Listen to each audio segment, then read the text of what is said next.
114 surah,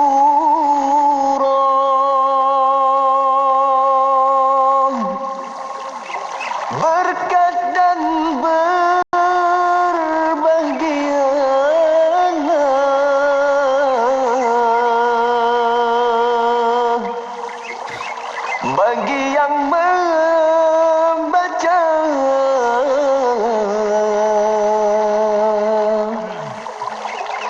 dan mengamalkan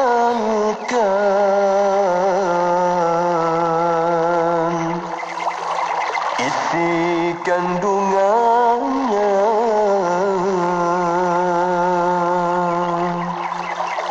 Hiburan mendidik jiwa hanya yang terbaik di IKIM, Inspirasi Inforia Islami. Kapsul Masa.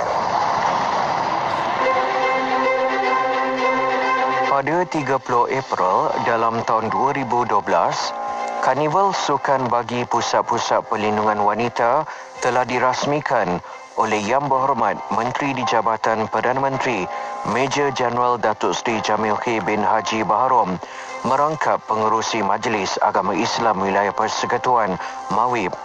Karnival ini merupakan anjuran Darul As-Saadah dan melibatkan pusat-pusat perlindungan wanita yang terletak di sekitar ibu kota Kuala Lumpur dan Selangor. Karnival ini diadakan bertujuan mengeratkan hubungan antara pusat-pusat perlindungan wanita selain membina keyakinan dalam kalangan para pelatih. Sebanyak 5 buah pusat perlindungan telah mengambil bahagian, iaitu Darul As-Saadah, Baitul Ihsan, Baitul Islah, Baitul Fiqh dan Taman Seri Puteri Ceras. Acara sukan yang dipertandingkan adalah bola tampar, badminton, pingpong, carom, congkak dan dart. Hampir 350 orang pelatih telah hadir memeriahkan karnival sukan bagi pusat-pusat perlindungan wanita. Pada karnival ini, Baitul Islah telah diumumkan sebagai johan keseluruhan pertandingan. Petikan fakta ini disediakan oleh Seksyen Dokumentasi dan Penerbitan Akib Negara Malaysia.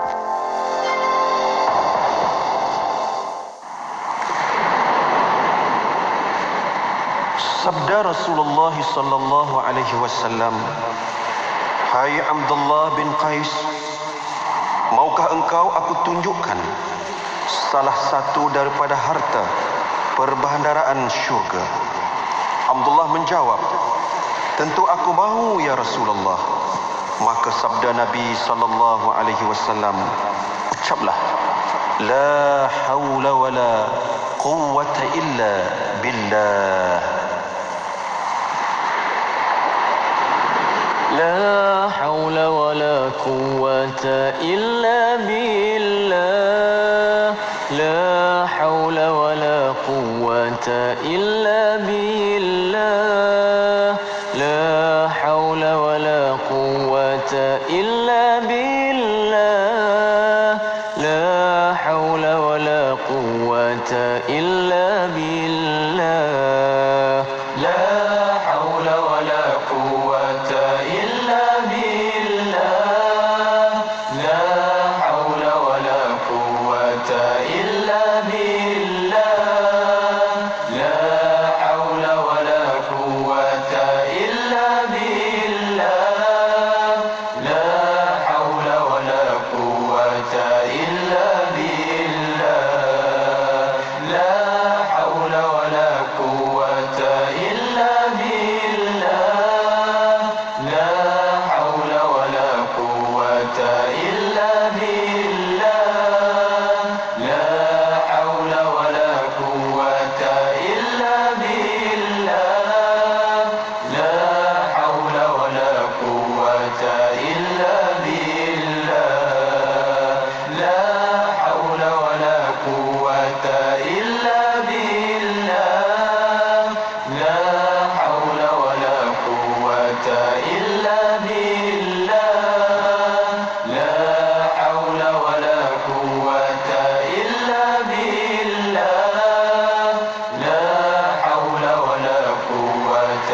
Sesiapa saja boleh menyamar sebagai pihak berkuasa melalui panggilan telefon untuk mendapatkan maklumat peribadi mahupun wang dari anda. Terus putuskan talian jika terima panggilan mencurigakan sebegini. Hubungi CCID Scam Response Center di talian 03 2610 1559 atau 1599 atau pergi ke Balai Polis Berdekatan untuk kepastian. Jangan beri maklumat peribadi pada orang yang tak dikenali begitu saja. Berhati-hatilah dengan penipuan panggilan seperti ini sebelum anda kehilangan wang simpanan. Pesanan ini dibawakan oleh Suruhanjaya Komunikasi dan Multimedia Malaysia MCMC dengan kerjasama Polis Diraja Malaysia. Selami ilmu untuk kehidupan kita seharian bersama Nur Hayati Paradi di Aspirasi 10.1. IKIM, Inspirasi Inforia Islami. Assalamualaikum warahmatullahi wabarakatuh. Dimulakan dengan lafaz suci Bismillahirrahmanirrahim. Selawat dan salam buat Rasul junjungan Nabi Muhammad sallallahu alaihi wasallam. Selamat pagi. Salam aspirasi, salam nuzul Quran untuk semua sahabat pendengar IKIM tak kira mana jua anda berada. Alhamdulillah, rezeki Allah kurniakan kepada kita dapat bernafas satu hari lagi dalam bulan Ramadan. Di hari nuzul diturunkan Al-Quran. Masya-Allah, moga-moga kita menghayati dan juga sama-sama mengambil kebaikan yang terkandung di dalam Al-Quran, insya-Allah. Apapun, saya Nur Hayati Paradi bersama dengan anda, insya-Allah 3 jam perkongsian kita menerusi perkongsian ataupun ilmu-ilmu dan juga hiburan-hiburan mendidik jiwa di Radio Institut Kefahaman Islam Malaysia sepanjang aspirasi 10.1, insya-Allah. Yati akan bersama dengan anda dan telah pun selesai 4 jam.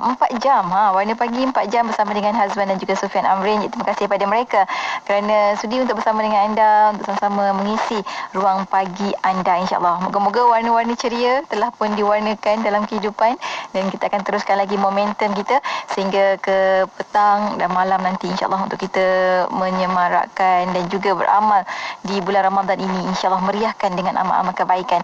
Baiklah, untuk bersama dengan kita lagi kita ada perkongsian bersama dengan Ustaz Ahmad Lutfi Muharram dalam Tahsinul Ibadah.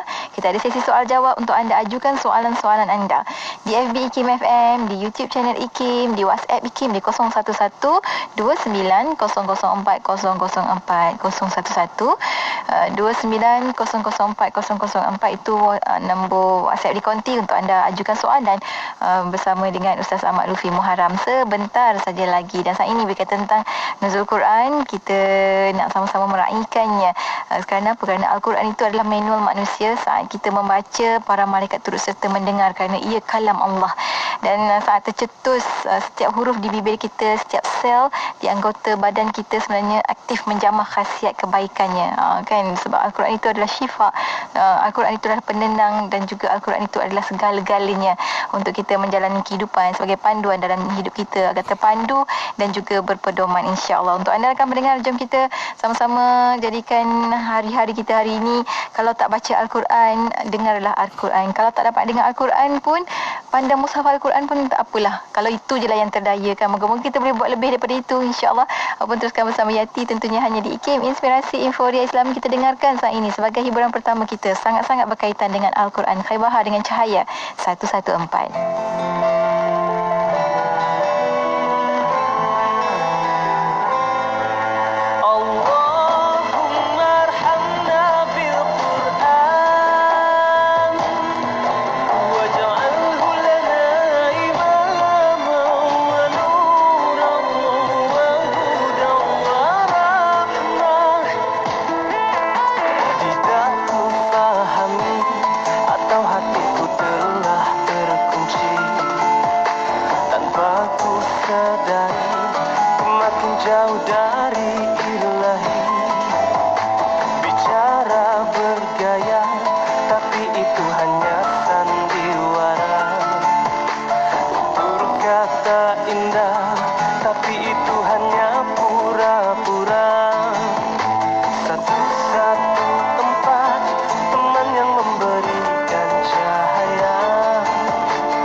Al-Fatihah, mana Yasin, mana Al-Waqi'ah.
penapis air. Tapi harganya macam mahal sangatlah bang. Apa nak risau? Sistem bayar mudah kan ada? Ya, tapi cuba abang jumlahkan semua. Kalau habis bayar, sampai 7 ke 8,000. Habis tu nak buat macam mana? Rumah kita ni kan memerlukan penapis air. Dan kalau boleh, yang ada 3 saluran tu. Air panas, sejuk dan beralkali.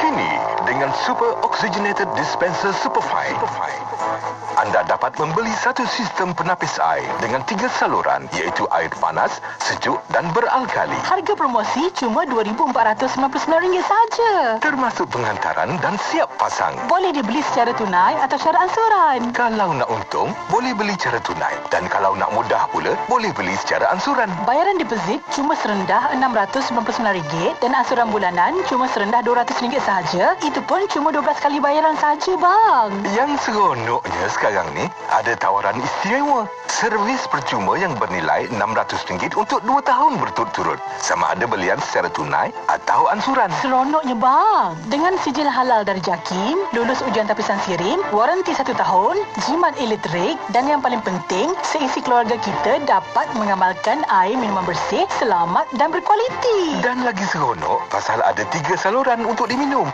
Air panas, air sejuk dan beralkali itu. Tunggu apa lagi?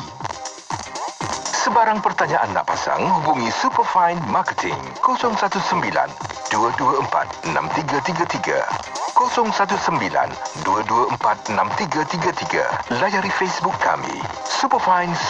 Cepat, jangan tunggu lagi sebelum promosi kehabisan.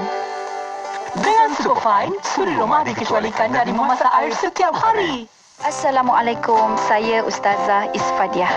Wakaf telaga adalah sedekah yang paling afdal untuk ibu ayah kita yang telah meninggal dunia. Selama ini mereka banyak berjasa membesarkan kita. Ayuh kita keluarkan sedikit rezeki yang kita ada untuk berwakaf buat ibu ayah kita yang tercinta. Segera rebut peluang untuk wakaf telaga bersama Serantau Muslim, dapat pahala jariah dan bantu orang yang susah. Layari segera wakaftelaga.com atau hubungi 03-8408-1789. Sedekah Serantau Muslim. Abang, cepat bang. Ceramah dah nak mula ni. Lambatnya awak jalan. Saya penatlah Pipah. Awak tu laju sangat. Tak terkejar saya. Itulah, lain kali makan suplemen Habatus Sauda Baraka. Baraka ni banyak khasiat dan kebaikan untuk membantu mengekalkan kesihatan badan supaya lebih sihat. Betul lah ya. Lepas Alung makan Baraka, semakin semangat nak ke masjid. Ayah Alung mau makan? Iya, awak seorang je belum makan. Esok teman saya ke farmasi beli Baraka khas untuk awak. Dapatkan soft gel Habatus Sauda Baraka dari Mesir, edaran Pharma Niaga di Farmasi Royal Pharma atau farmasi berhampiran anda. Iklan ini telah diluluskan oleh Lembaga Iklan Ubat. Nuraisa, Nuraisa, kosmetik mesra wuduk Nuraisa. Nuraisa, Nuraisa, kosmetik mesra wuduk Nuraisa. Nuraisa, Nuraisa, Nuraisa, makeup mudah dibersihkan. Pilihan ramai wanita, kosmetik mesra wuduk Nuraisa. Ramai wanita, kosmetik mesra wuduk Nuraisa. Apa sah? Nuraisa. Assalamualaikum Fatimah. Aku ni Siti. Waalaikumsalam. Ya Siti, pagi-pagi dah call. Kenapa? Tadi Siti dengar di radio tentang jualan istimewa produk IKIM kembali lagi. Wow, menarik ni. Ini yang aku nantikan Siti. Yang paling menarik Fatimah, ada juga IKIM tawarkan beli buku percuma CD atau cenderamata daripada IKIM. Buku-buku pun diberi diskaun dari 30% hingga 60%. Ya ke? Bila tu? Jualan sempena nuzul Al-Quran ni selama 2 hari je pada 29 hingga 30 April 2021. Layari je www.ikim.my. Shopee pun ada atau call 03-6204-6389. Sekarang aku call. Inspirasi Inforia Islami tentunya hanya di Radio Institut Kefahaman Islam Malaysia. Terima kasih kepada sahabat pendengar kerana terus setia bersama kami di Radio IKIM untuk perkongsian hari ini. Bakal kita mulakan menerusi perkongsian tahsinul ibadah. Dah pun bersedia di hujung talian untuk bersama sahabat pendengar. Kita ada Ustaz Ahmad Lufi Muharram. Assalamualaikum Ustaz. Waalaikumsalam warahmatullahi wabarakatuh. Insya-Allah Ustaz, walaupun dalam kuarantin tapinya masih lagi dapat ke udara. Terima kasih banyak Ustaz. Dan hari ini kita nak bersama dengan Ustaz untuk sesi soal jawab yang mana sahabat-sahabat boleh ajukan soalan di FB IKIM FM, YouTube channel IKIM dan juga di WhatsApp IKIM di 0112900004. Tapinya Ustaz, hari ini bersempena dengan nuzul Quran. Jadi mungkin awalan ini Ustaz boleh berikan sedikit mukadimah berkaitan dengan nuzul Quran Ustaz. Silakan.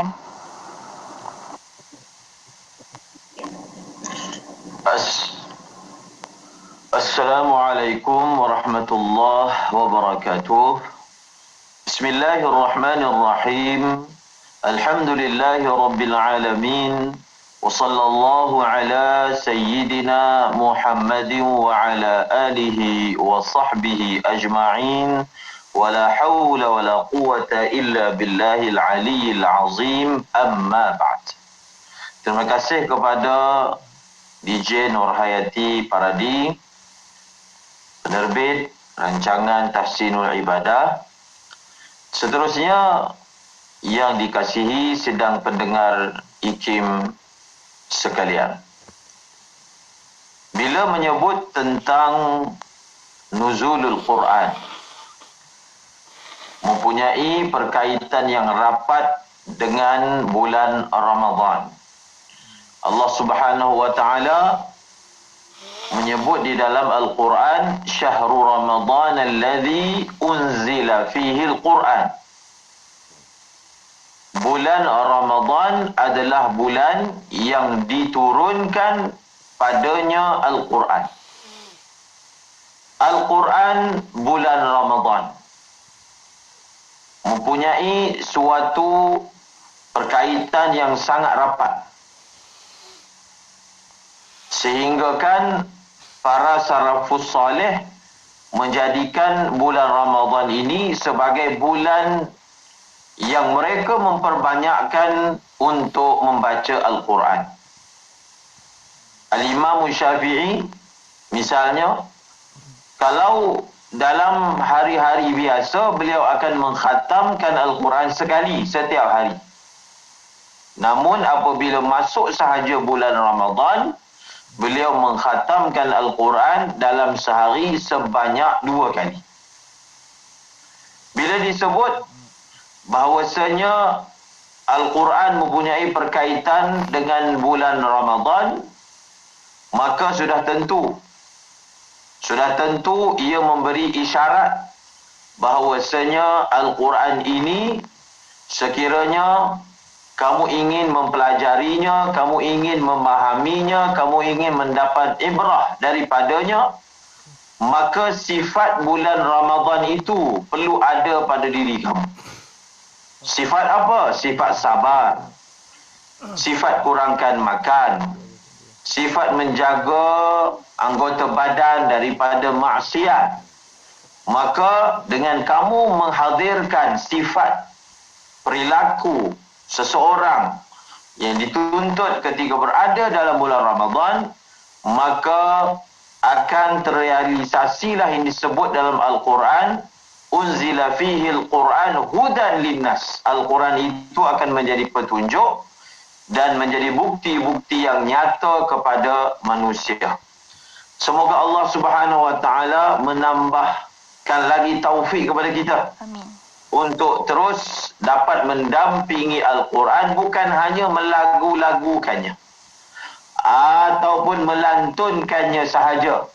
Tetap berpahala.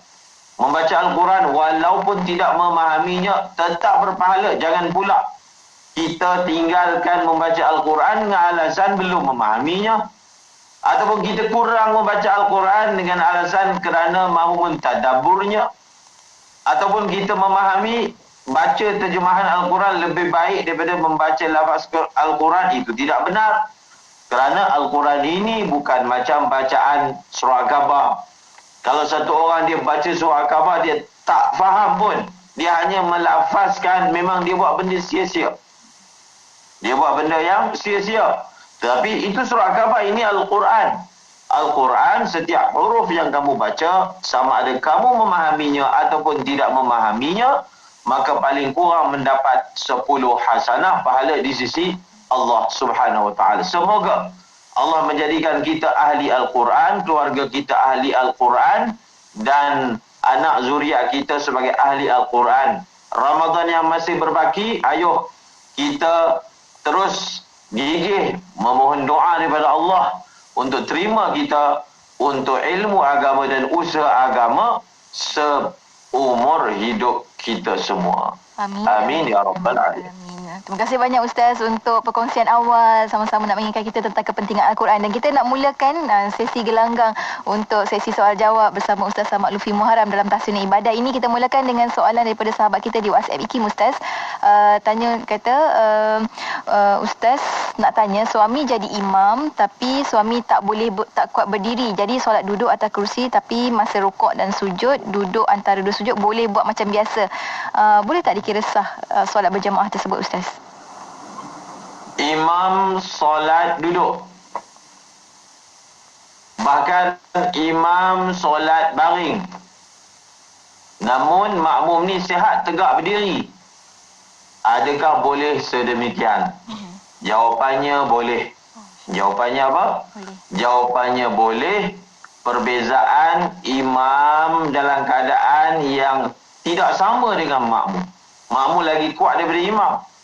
Makmum berdiri, imam duduk, hukumnya sah. Di dalam mazhab jumhur ulama, makmum tetap wajib berdiri.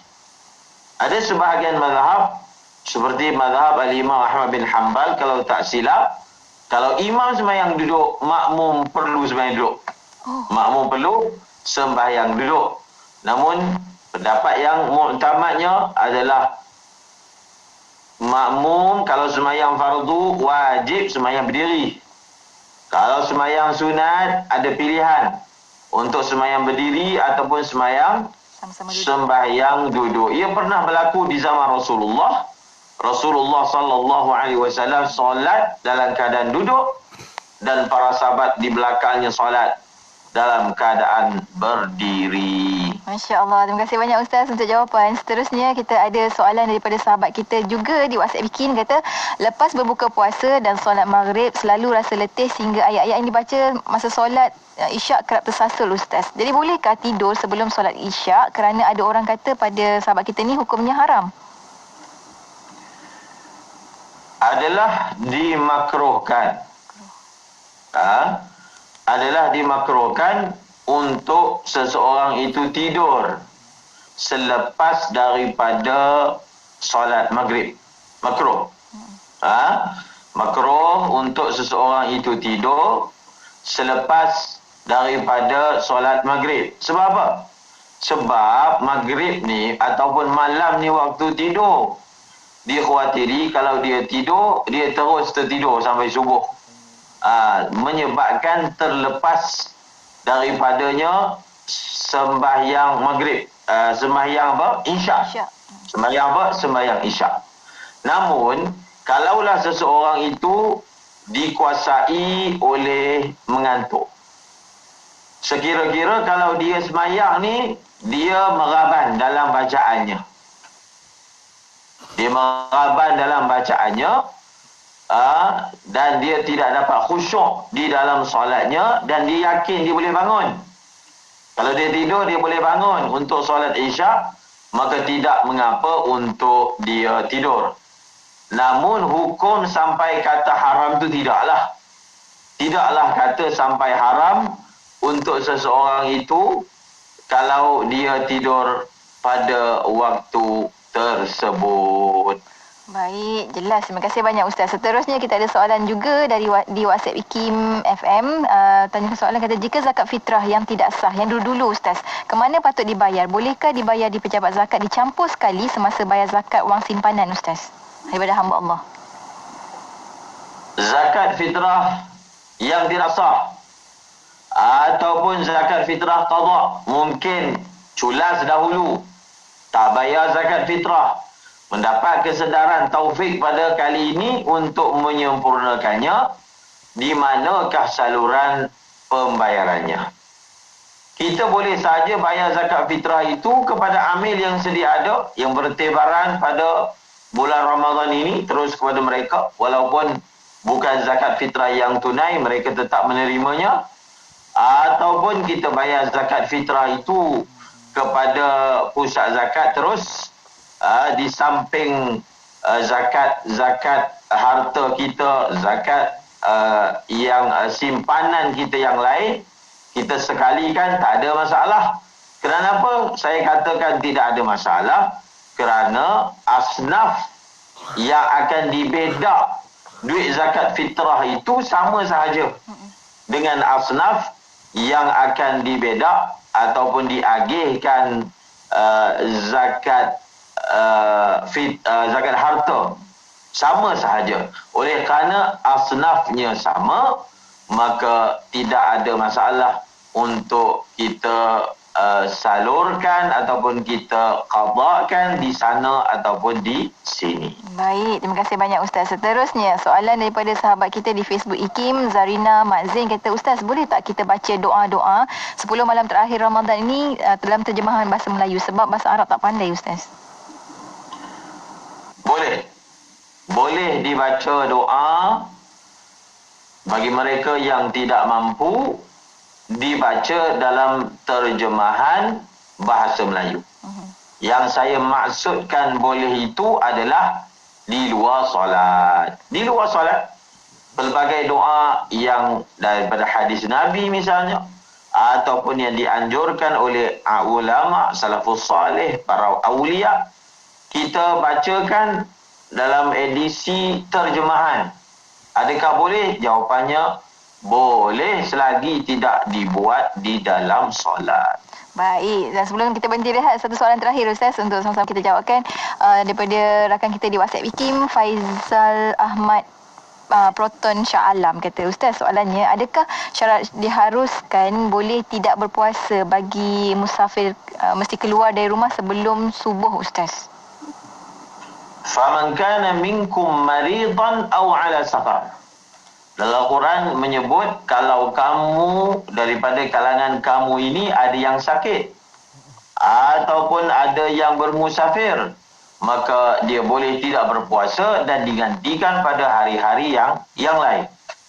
Maka orang yang dibenarkan untuk tidak berpuasa daripada kalangan musafir hanyalah, dengar betul-betul, hanyalah orang yang semasa azan subuh ataupun semasa habis waktu sahur ataupun semasa masuk waktu solat subuh, dia telah bermusafir. Dia telah bermusafir. Maksudnya dia tolak itu sebelum subuh. Malam tadi ke. Ataupun dia memang sedang berada dalam keadaan musafir. Dia daripada semalam dia sampai, jadi hari ini dia masih lagi dikira sebagai musafir, maka orang yang seperti ini boleh untuk tidak berpuasa. Tetapi kalaulah safarnya itu tidak berat, tidaklah kata penat, perjalanan 2-3 jam naik kereta yang okey, tidaklah penat, maka lebih afdal untuk dia mengekalkan puasanya, tidak berbuka. Tidak apa? Tidak berbuka. Afdal. Kalau dia tidak berpuasa juga, tidaklah berdosa. Hukumnya sekadar harus. Dia tidaklah kata orang musafir ini afdalnya buka puasa. Tidak. Bahkan lebih utama, lebih afdal untuk dia berpuasa. Sebab apa? Mungkin dia boleh qada puasa itu di luar Ramadan, tetapi nilai Ramadan itu sendiri dia tak dapatlah luar daripada bulan Ramadan. Masya Allah. Terima kasih banyak Ustaz untuk jawapan. Dan kita akan berhenti rehat seketika. Untuk anda rakan mendengar, jangan ke mana-mana. Teruskan kesetiaan bersama kami. Tentunya hanya di IKIM, Inspirasi Inforia Islami.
kita nak membaca Al-Quran, maka kita berada dalam keadaan yang paling baik. Al-Imam Malik radhiyallahu ta'ala anhu, guru kepada Al-Imam Syafi'i, bila mana dia nak baca hadis, beliau akan pakai pakaian yang paling cantik, pakai minyak wangi paling mahal kerana memuliakan hadis Nabi. Apalagi kalau yang kita nak baca ni adalah kalam Allah Subhanahu Wa Taala, lebih-lebih lagi lah yang perlu kita jaga. Maka berpakaian dengan pakaian yang baik, ada dalam keadaan berwuduk, menghadap ke arah kiblat dalam keadaan tenang hati. Jadi jangan disibukkan dengan benda-benda yang lain. Sambil baca Quran, sambil tengok cerita. Itu satu perkara yang bahasanya tidak beradab dengan Al-Quran.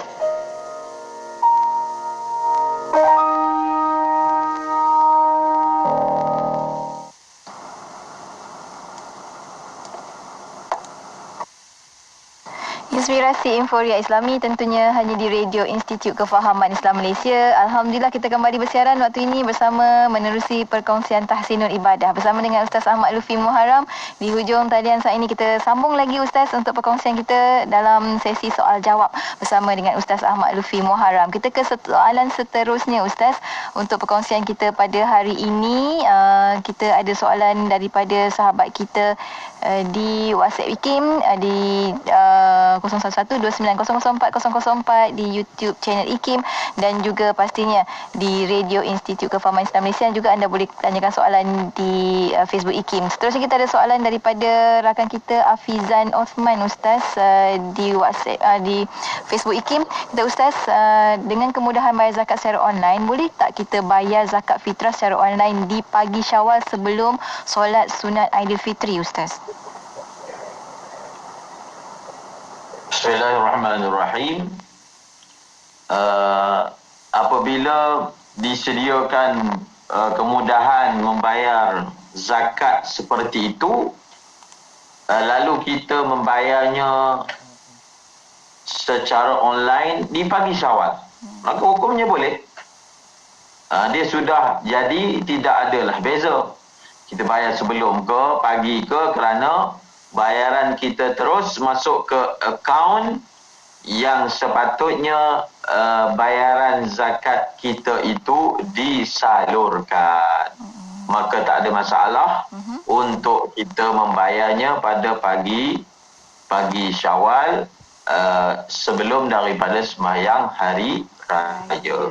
Alhamdulillah. Dan seterusnya soalan daripada sahabat kita juga di Facebook IKIM, Nur Arfah tanya, bagaimana puasa orang yang bekerjanya dalam jarak perjalanan lebih 2 marhalah setiap hari? Yang ini dia berulang alik setiap hari Ustaz. Seseorang yang setiap hari dia akan bermusafir, yang mana lebih daripada 2 marhalah. Bagaimana puasanya? Puasanya adalah sebagai puasa orang yang musafir. Orang yang musafir, seperti yang kita sebutkan tadi, kalau dia dah bekerja ataupun berkelana untuk bekerja setiap hari dalam jarak tersebut, adalah afdal untuk dia terus berpuasa. Dia boleh berbuka macam biasa, tetapi adalah afdal dia terus berpuasa. Namun ulama ada sebut, memang orang yang musafir ni boleh untuk dia tak berpuasa pada bulan Ramadan dan dia wajib mengqadanya kelak di luar Ramadan. Tetapi kalau orang ini, dia ini adalah orang yang seumur hidup dia musafir je. Seumur hidupnya musafir sahaja. Luar Ramadan pun musafir. Bila dia nak qadanya, untuk dia ni, maka dia kena puasa juga di dalam bulan Ramadan. Baik, terima kasih banyak Ustaz. Seterusnya soalan daripada sahabat kita di WhatsApp IKIM, Kak Ida. Kata, Assalamualaikum Ustaz, saya tak pandai membaca Al-Quran dalam proses pembelajaran baru sampai Iqra' 5. Itu pun merangkak-rangkak, tapi sahabat kita ni boleh membaca surah-surah lazim. Adakah masih dikira membaca Al-Quran sekiranya sahabat kita membaca surah-surah lazim berulang-ulang kali Ustaz? Ada 2 jenis orang yang baca Al-Quran. Satu yang disebut dalam hadis sebagai al-mahiru bil Quran, orang yang mahir dengan Al-Quran.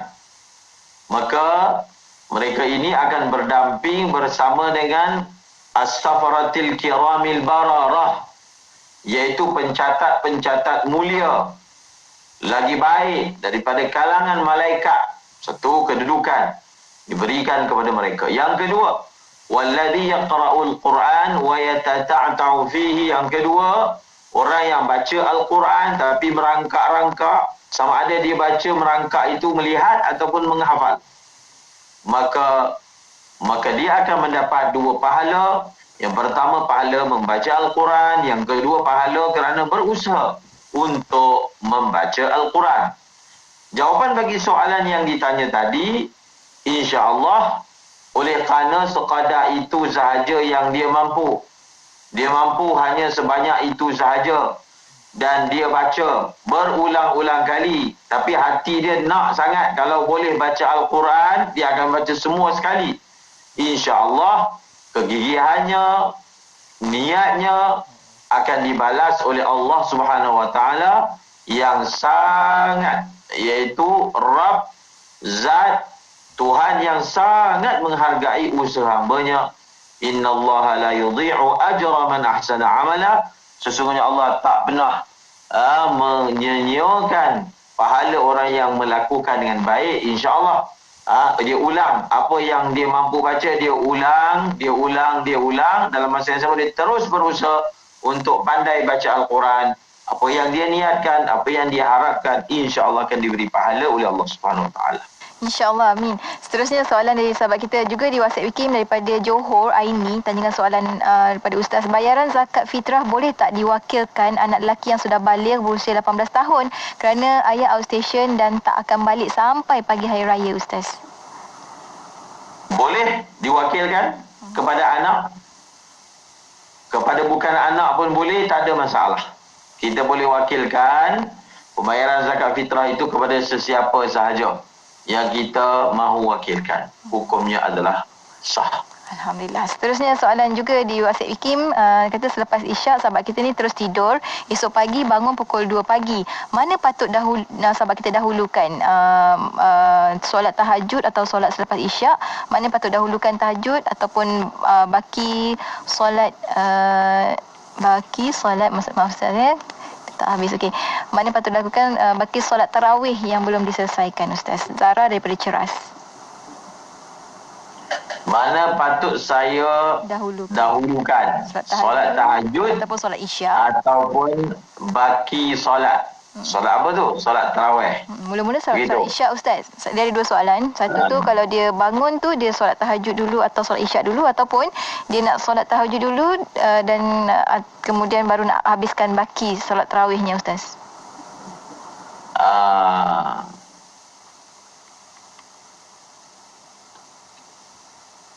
Yang mana patut didahulukan? Solat isyak dah selesai. Yang belum dibuat lagi solat selepas isyak. Misalnya solat ba'diyah ke, solat tarawih ke, gitu. Jadi jawapannya adalah kita dahulukan solat ba'diyah isyak. Sembahyang itu dulu. Sekerana apa? Sembahyang ba'diyah isyak ini lebih afdal daripada sembahyang tahajud. Lebih afdal dari sembahyang tarawih. Ini mungkin satu perkara yang boleh kita ingatkan sahabat-sahabat kita. Selepas sembahyang isyak, kita solat dulu ba'diyah isyak. Mungkin sebagai orang dia tak sembahyang ba'diyah isyak dan dia bersemangat nak sembahyang tarawih. Sebenarnya itu adalah perkara yang tidak tepat. Solat ba'diyah isyak itu adalah lebih afdal daripada sembahyang tarawih. Maka janganlah kita tinggalkan kerana nak kejar sembahyang tarawih. Nak kejar ke sembahyang tarawih. Okey. Pertama dia sembahyang ba'diyah isyak. Kemudian tahajud ataupun tarawih. Maka jawapannya adalah dia dahulukan sembahyang tarawih. Sebenarnya kalaulah dia sembahyang tarawih banyak ni 10 rakaat, mungkin tak sempat nanti nak sembahyang tahajud, tak mengapa, kerana sembahyang tarawih itu sudah boleh dikira sebagai sembahyang tahajud. Dia boleh masuk sekali. Dia dah boleh masuk sekali. Jadi kita sembahyanglah tarawih, sebab luar Ramadan dah tak ada dah tarawih, tahajud ada lagi luar Ramadan. Bahkan apatah lagi sembahyang tarawih kita itu sudah boleh dikira sebagai sembahyang tahajud.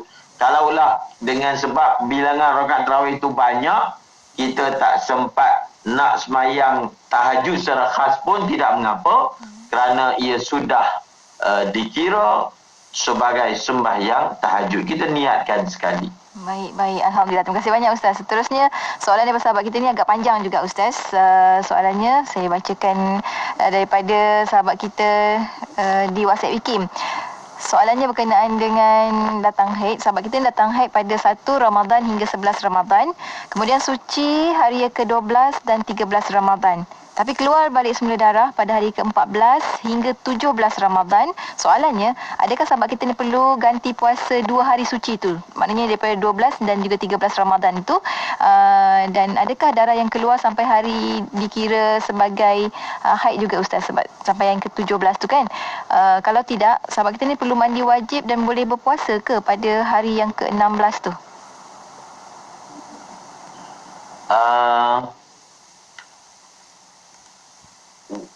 Wanita yang bertanya soalan ini telah keluar darah sampai 17 hari. 17 hari lah. Maka bila darah dia dah keluar sampai 17 hari, secara umumnya dia telah terlibat ataupun dia telah terkena dengan yang disebut sebagai istihadah. Sebab bila darah itu melebihi 15 hari, maka dia adalah apa? Dia adalah istihadah. Cumanya untuk bulan ini, bulan yang terkena dengan keadaan seperti ini, adakah kita kira 15 hari haid yang bagi itu istihadah? Tidak juga seperti itu. Bila dia berada dalam keadaan begini, pertama yang dikena tengok, darah yang keluar itu adakah berbeza-beza warnanya? Itu panjang ni. Adakah darah itu berbeza-beza warnanya? Kalaulah darah itu beza dan darah kuat, jumlahnya paling kurang 24 jam, tak melebihi 15 hari, itu dia ada penjelasannya.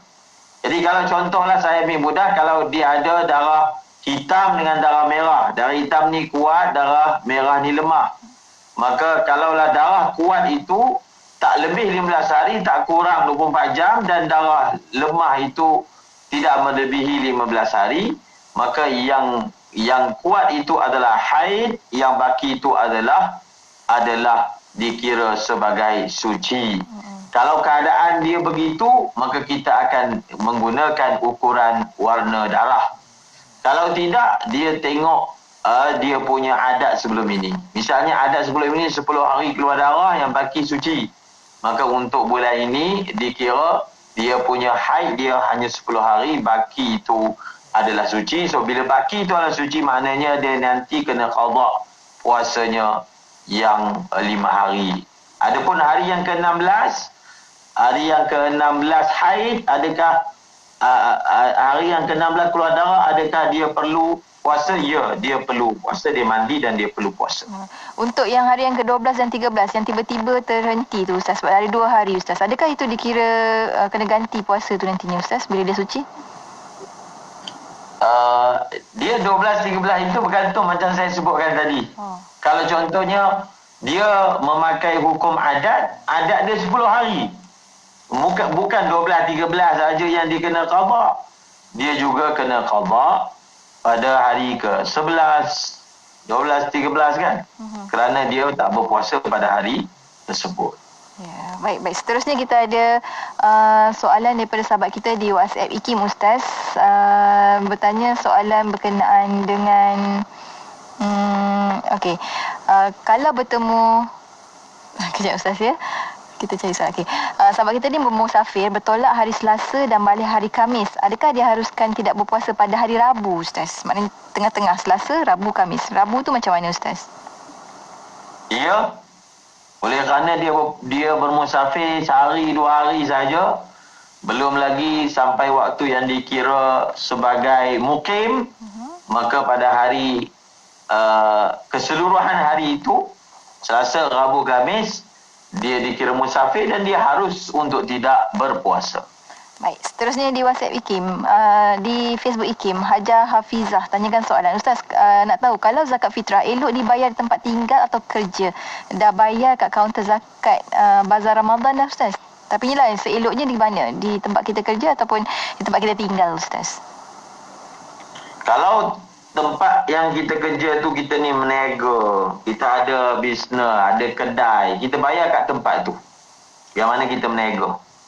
Tapi kalau kita kerja, makan gaji dalam pejabat, maka afdalnya kita bayar di tempat yang kita tinggal. Bayar tempat yang kita tinggal, kepada fakir miskin tempat yang kita tinggal. Baik, seterusnya soalan daripada sahabat kita di WhatsApp IKIM, Ustaz. Boleh ke solat tahajud selepas makan sahur dan sebelum solat subuh dalam pukul 5.45 pagi macam itu di Kuala Lumpur? Dan soalan kedua, selepas solat subuh kadang-kadang tertidur sampai pukul 9.30 pagi, terbangun terus solat duha sebelum pergi kerja. Boleh ke macam tu, Ustaz? Solat tahajud lepas sahur.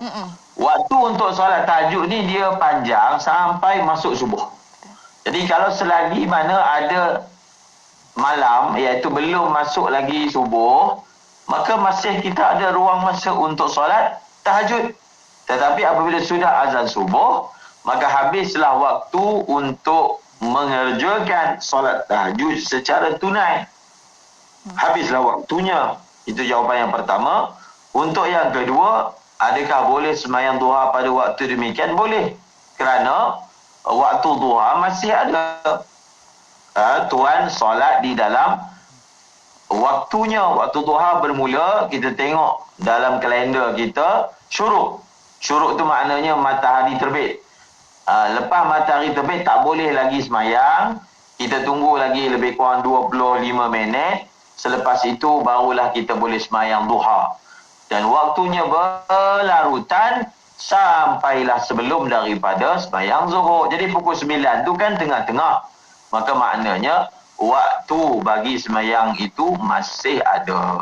Baik, terima kasih banyak, Ustaz. Seterusnya, soalan daripada sahabat kita di YouTube IKIM, Iyad Amsyar, kata Ustaz, kebiasaan sebelum solat Jumaat ada masjid yang buat kuliah. Soalannya, bolehkah kuliah itu dibuat? Adakah mengganggu orang lain yang sedang solat dan mengaji sambil menunggu waktu solat, Ustaz?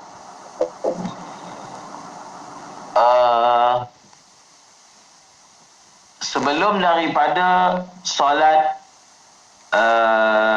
Jumaat, maka disunatkan untuk kita menyibukkan diri dengan selawat, menyibukkan diri dengan baca Quran.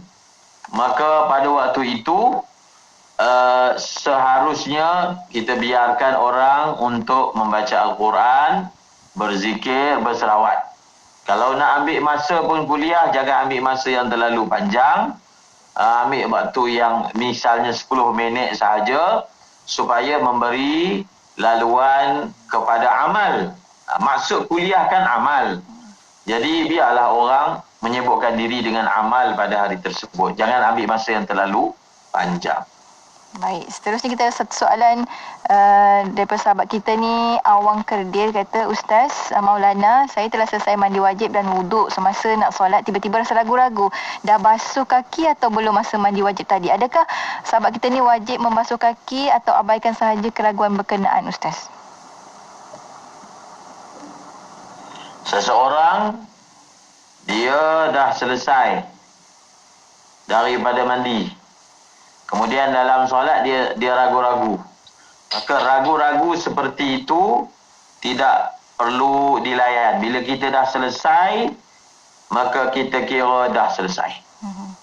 Baik, Alhamdulillah. Terima kasih banyak, Ustaz. Seterusnya, sahabat kita ni tanyakan soalan, Ustaz. Kalau selepas buka puasa dan sembahyang maghrib selalulah seletih. Yang ni kita dah tanya tadi.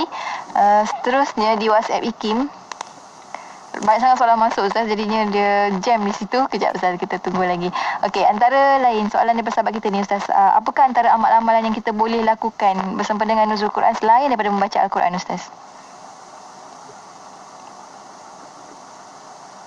Amal amalan khas untuk nuzulul Quran ini tidak ada. Tidak ada. Khas maksudnya datang daripada hadis ke? Tidak ada.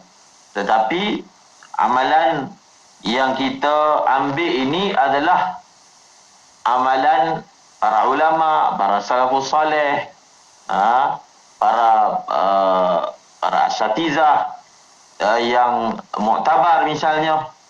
Maka pada amalan nuzulul Quran ini kita memperbanyakkan baca Quran, membaca Al-Quran, kemudian baca hadis-hadis tentang fadilat-fadilat Al-Quran supaya rasa kebesaran Al-Quran itu masuk dalam diri kita. Baca pula hadis Nabi tentang kebesaran Al-Quran, fadilat-fadilat Al-Quran, sehingga menambahkan lagi rasa besar agung terhadap Al-Quran. Baik, seterusnya juga lebih kurang berkaitan juga Ustaz bagi sahabat-sahabat kita yang sebab kita dah menghampiri 10 Ramadan terakhir Ustaz, apa antara perkara-perkara yang boleh dilakukan oleh sahabat kita yang tak boleh nak berpuasa Ustaz, diberi cuti puasa?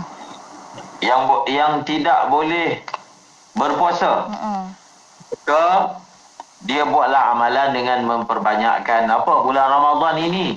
Apa benda yang Nabi minta kita banyakkan? Pertama apa? Ucap la ilaha illallah. Yang kedua, ucap istighfar. Yang ketiga, minta syurga. Yang keempat, minta lindung daripada neraka. Amalan ni umum, yang uzur ke tak uzur ke memperbanyakkan. Maka tak perlu ada wuduk, tak perlu suci untuk baca zikir-zikir ini. Maka menjadi kelaziman para guru kami di Yaman untuk baca zikir seperti ini yang menggabungkan empat perkara yang disebutkan tadi, iaitu mereka mengucapkan asyhadu an la ilaha illallah, astaghfirullah, as'alukal jannata wa a'udzu bika minan nar. Saya ulang lagi sekali, asyhadu an la ilaha illallah, astaghfirullah, as'alukal jannata wa a'udzu bika minan nar. Asyhadu an la ilaha illallah, mengucap la ilaha illallah. Astaghfirullah, beristighfar. As'alukal jannah, aku mohon denganmu akan syurga ya Allah. Wa a'udzu bika minan nar, dan aku berlindung denganmu daripada api neraka. Maka terkumpullah keempat perkara yang dituntut untuk memperbanyakkan di bulan Ramadan. Dan bila nak menghampiri akhir Ramadan, maka kita baca doa Allahumma innaka afuwun karim tuhibbul afwa fa'fu anna, doa yang diajar oleh Nabi untuk dibaca kalau kita jumpa malam Lailatul Qadar. Maka kita baca Allahumma innaka afuwun karim tuhibbul afwa fa'fu anna. Baik, Masya Allah. Terima kasih banyak Ustaz untuk panduan. Kita sampai hujung-hujung Ustaz pertemuan kita pada hari ini. Sedikit di hujung ni kata-kata akhir, pesan-pesan Ustaz untuk sahabat-sahabat pendengar kita. Silakan Ustaz. Bulan Ramadan adalah tetamu yang datang dalam kehidupan kita. Tetapi beza dengan tetamu biasa. Kalau tetamu biasa kita kena jamu dia, tapi ini tetamu yang datang dalam kehidupan kita yang jamu kita dengan mewah. Maka terimalah jamuan daripada tetamu ini, kerana dia adalah tetamu yang sangat bermurah hati. Dan insya-Allah kalau kita jaga dia, maka dia akan bagi banyak pada kita. Dia akan bagi banyak